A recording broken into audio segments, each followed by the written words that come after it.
Welcome back, my name is Carrie, and today I'm going to show you how we might be able to put a small dent in the behemoth that is the affordable housing crisis. This year, the price of new construction and existing homes has prevented a lot of people who were in the market from buying because budgets got blown out of the water, leaving people wondering, what's next? I think we're at a point now where we need to look at other options to make homeownership more affordable, because who wants to go to work all day just to have their entire paycheck swallowed up by a mortgage payment? Not me. We need to look for ways that will either bring down the cost of the home or cut down on the payment itself. No matter how hard I try, I'm not going to be able to lower the price of building materials or have much any effect on demand. So what are we left with? What we're left with is an opportunity to think outside the box and try and cut down on the payment, and we're going to attack that from a couple different angles. I heard a great quote while doing a bit of research for this video that goes, "Combating the affordable housing crisis requires multiple viable solutions." It's short, sweet, and makes a lot of sense. Who said it? None other than the man, the myth, the legend, Mark Yost, CEO of Champion Skyline. To Mark's point, you aren't coming out of this video with a one-size-fits-all blueprint on how to solve the affordable housing crisis. Like I said before, this is a way we can put a dent in the problem, because right now, we're up against a monster. What I'm going to do is show you a modular that aims to help solve the affordability crisis, how it's going to do it, and finally, we'll talk about the cost, so let's do it.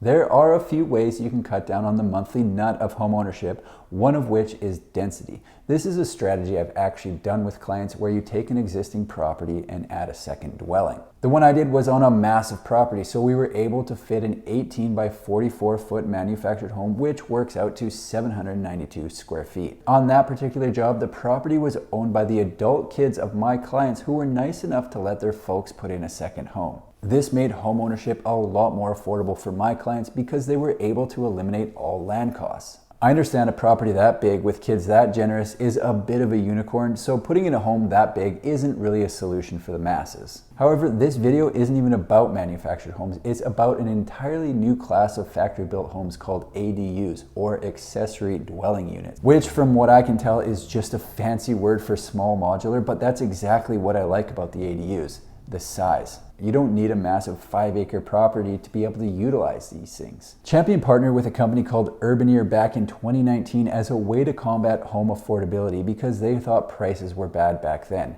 Can you imagine that? They started making these in 2019 because affordability was already a problem. I think a lot of people watching this video would jump for joy if they could go back to 2019 prices.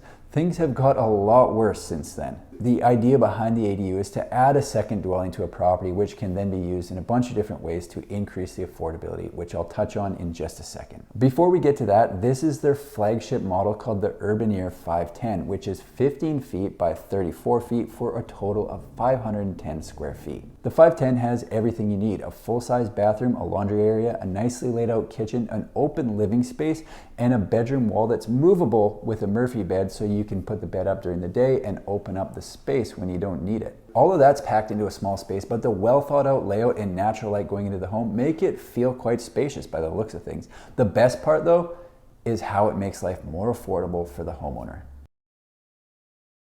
There are a lot of ways ADUs can make housing more affordable, so we've got a few scenarios we need to work through.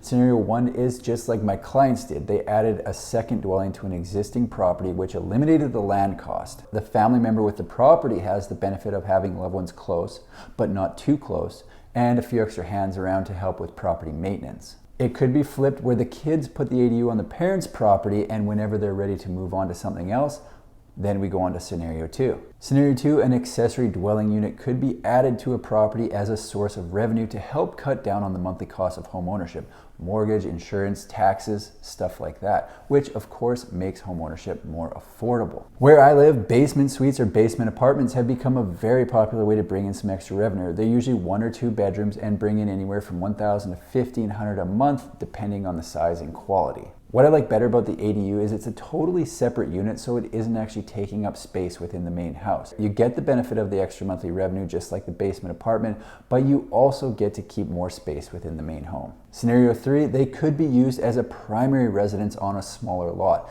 If we really want affordable housing, maybe it's time to adjust lot sizes. So instead of 50 by 100, maybe we go to 25 by 50. The developer then sells twice the lots at half the price but makes the same amount of money, so they're happy, and the consumer is also happy because they get all the benefits of owning a piece of property but at a lower price point. Scenario 3 might be making you wonder how this is any different than a tiny home community, and the answer is these units are modular. In a nutshell, all that means is the ADUs are designed to go onto a foundation, where a tiny home stays on a frame and usually stays on wheels, and for whatever reason, people seem to have a problem with that. I am not one of those people, but I think as far as regulations and approvals go, city councils will be more likely to support something that's built to go onto a foundation, which tiny homes are not. These are the top 3 scenarios I think ADUs could really help the affordable housing crisis. However, before we can do any of it, local governments have to be open to change.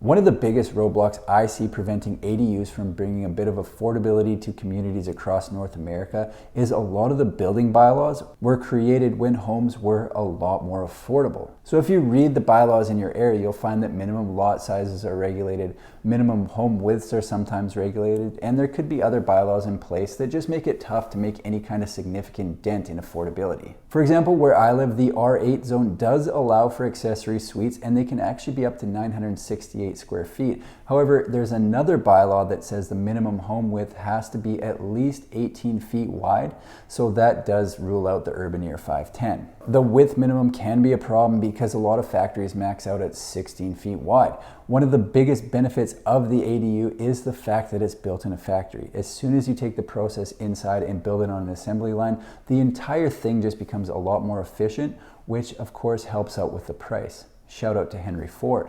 In order for any of this to work, local governments and society as a whole will have to be open to making changes to bylaws.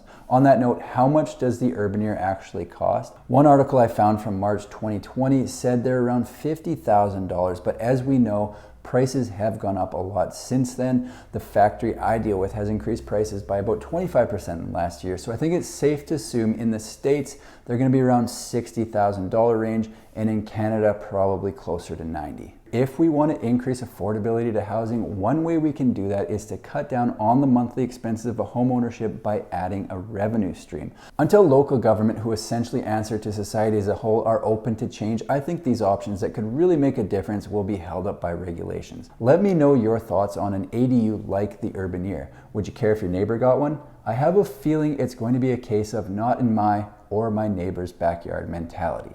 That's all I've got for today. If you like manufactured home videos, make sure to subscribe to my channel because I've got new ones coming out every single week. Thanks for watching. We'll see you in the next one.